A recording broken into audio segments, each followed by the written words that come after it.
Salut à tous. Aujourd'hui, donc changement de la sonde de pression d'huile sur Hummer H2.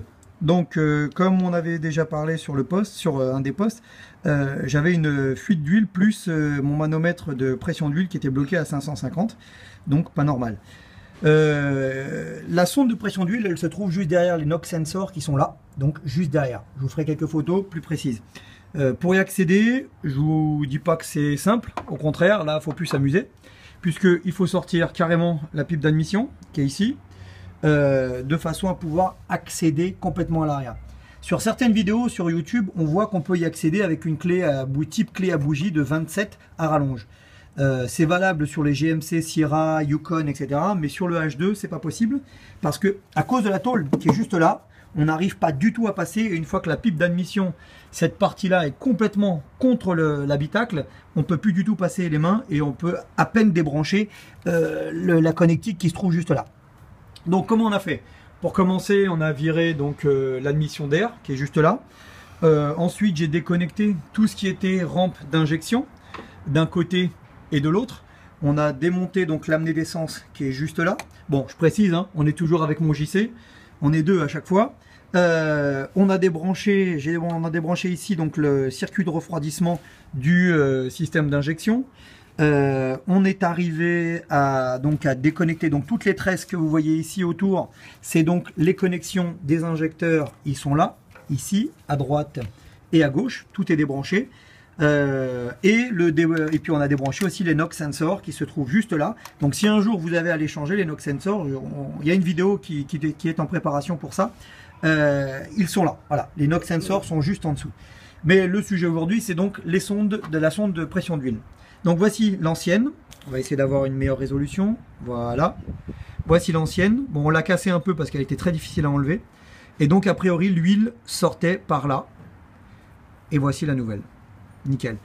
C'est quoi les symptômes? Donc comme je disais tout à l'heure, c'est simplement le manomètre qui reste bloqué à 500 et quelques. Et ensuite, donc une fuite d'huile assez importante qui coule ici le long de la boîte de vitesse. Alors à ne pas confondre avec une fuite d'huile d'arbre moteur qui elle va couler entre la boîte de vitesse et le bloc moteur. Là l'huile coule le long de la boîte de vitesse, elle descend et elle se retrouve à l'arrière à côté de la boîte de transfert. Et en dessous le réceptacle de la boîte de vitesse. Donc quand vous avez de l'huile comme ça, on le voit ici, il va falloir la meilleure JC, on le voit ici, c'est très gras, plein d'huile sur le dessus de la boîte. Donc vous faites pas avoir, des fois ça peut être simplement cette petite sonde qui est là, voilà. Ici vous voyez le trou qui est juste là, elle est là la sonde d'huile. Voilà les amis, donc pour être clair, pour démonter ça, il faut s'armer de beaucoup de patience et surtout faire ça proprement parce que là, vous voyez, on va nettoyer avec JC, on a déjà commencé à passer l'aspirateur partout. On va tout remonter, d'abord tout renettoyer.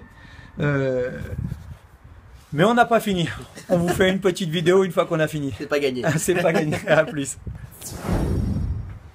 Allez, deuxième partie, donc voilà, ça y est, on a changé les sondes. Elle est notre petite ampoule que je monte, voilà, la lampe torche. Yep.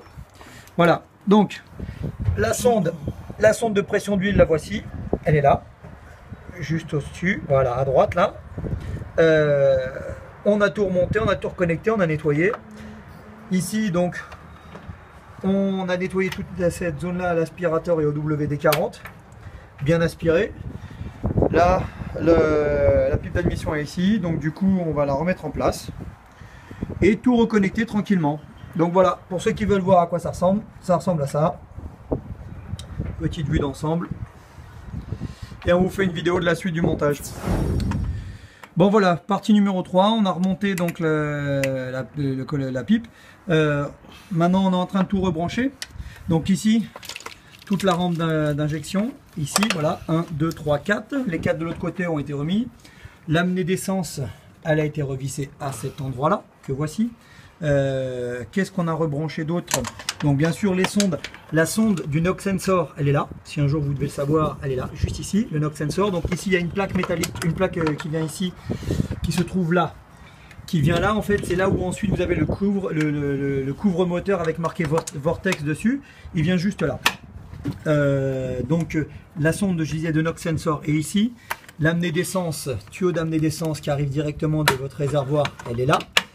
Pour se démonter, au fait, j'ai oublié de vous dire, on a démonté aussi les crochets de fermeture du capot qu'on va remettre. Là, on a tout rebranché. Voici, là, impeccable. JC est en train de remettre le refroidissement, le tuyau de refroidissement qui va autour de l'injection. Il nous reste donc plus que cette partie-là à remettre. Et puis ensuite, on est en route. Et Inch'Allah. Inch'Allah, comme on dit chez nous.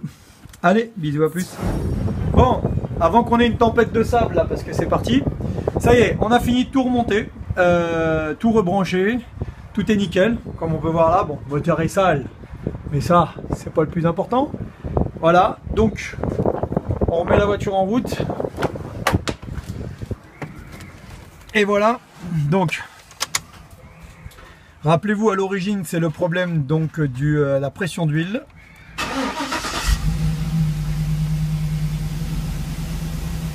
Et voilà. Donc finalement, pour le problème qu'on avait eu là, on va accélérer un coup. Nickel.